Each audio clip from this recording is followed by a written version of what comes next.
Hello, everybody. Welcome to episode 253 of Optimal Living Advice, the podcast where we take any questions you might have about the many struggles of life and get them answered for you here on the show. I am your host, Certified Life Coach Greg Audino, reminding you before we begin that if you have a question you would like help with on the show, we welcome you to email it to us at advice@oldpodcast.com. Now, thanks so much for being here today, everyone.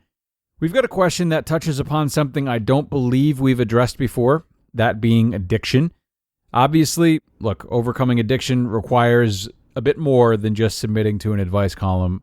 So, with respect to that, we are going to spend this episode just offering some new questions and new perspectives based on what our asker divulges that he's tried and not gotten good results from. But really, ongoing work with a professional is the best course of action. So, without further ado, here's the question. I have been struggling with an addiction.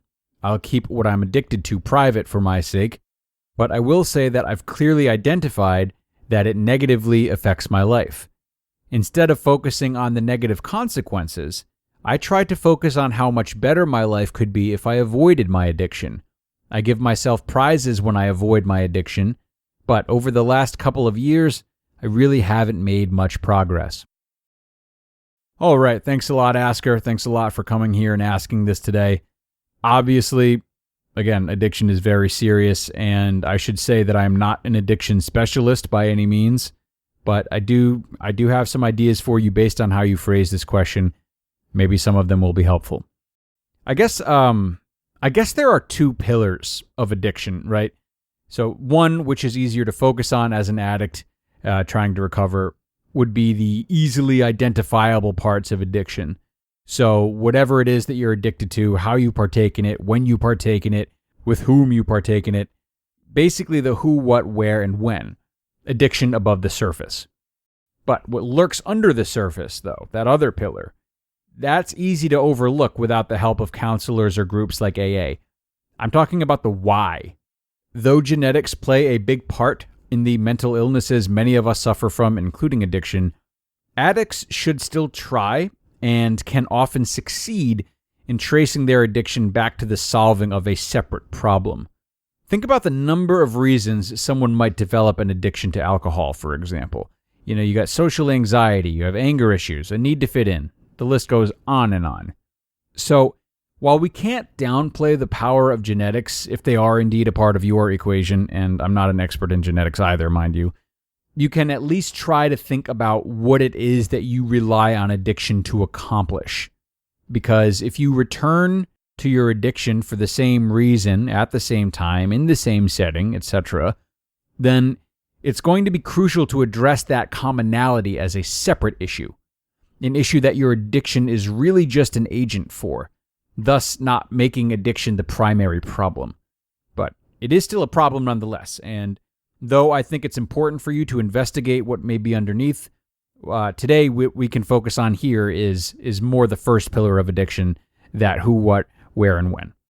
Now, I fear you may not be doing this enough as it is, and I say that because you mentioned not focusing on the negative consequences and instead trying to base your recovery on how much better life could be without your addiction. Are these kind of the same thing? Sure, yeah. I mean, one plays into the other. But my reluctance about focusing on how much better life could be is because this is really just a state of dreaming and living based on potential. Not to say that it can't be a reality, and this isn't necessarily not useful, but the fact that it's not helping you improve, based on what you said, the fact that it's not helping you improve much makes me question if it's really just a means of avoiding what the here and now look like, so it's actually real. A lot of people dream about how much better things could be. We do this in a million different scenarios, but that's different than putting work towards it. And for you, I wonder if at this point, putting in work to make that change is more likely to happen if you confront those negative consequences and how they're affecting your day-to-day life. You have to know why you want to quit if you want to stand a better chance of actually quitting. And although you've identified those negative effects on your life, you're not reminding yourself of them. And that can lead you to go into things thoughtlessly if they're not constantly at the top of your mind and staying aware of them. So, what problems would be solved? It's likely in your best interest to clearly document the ways in which this addiction is taking from you and how they exist. Exactly how much money do you spend on it? Exactly how much time do you spend on it?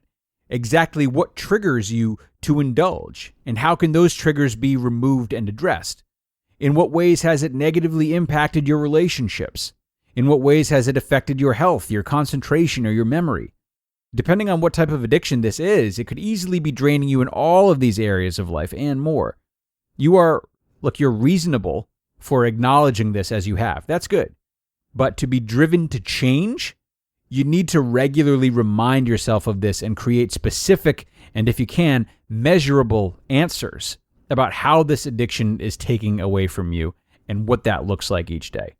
Remind yourself of this each day. I'm going to say it again, each day. You're not doing yourself any favors, I don't think, by looking at this as one big plague to overcome. It isn't. It's a day at a time. It's one phase. It's one part of your life that can be dismantled brick by brick. Make it a daily practice and focus on small wins. If you can wake up each day and set a goal to just beat your addiction for that day, write down the list of all the ways this addiction is taking from you, and remove those triggers or common patterns that cause you to indulge, you should be able to build some momentum. And if you do want to look beyond a little bit and focus on a brighter future as you have been, that's fine. But don't skip today's work. And add to your future planning a plan for what you're going to do after you've quit for a little bit, and it might get easier and easier to justify just getting in that one hit. That is a hole that many recovering addicts can fall into. So, plan for that also while you're dreaming about the future. Many, many thanks again to the asker for trusting us with this today. But before I wrap this up, I do want to say one last time, I am not an addiction specialist, and because addiction is highly personal, you could see how many unique answers could be drawn from what we've covered today. Working with a counselor or an addiction recovery group that can guide and support you consistently, that is always going to be what's in your best interest. I hope that this exchange between us can help as much as possible, but long-standing troubles require a bit more than one-off solutions like you would find here. On that note, be safe out there, everybody, and take care of yourselves. We have reached the end, but I will look forward to talking to you next time and helping another listener out. Until then.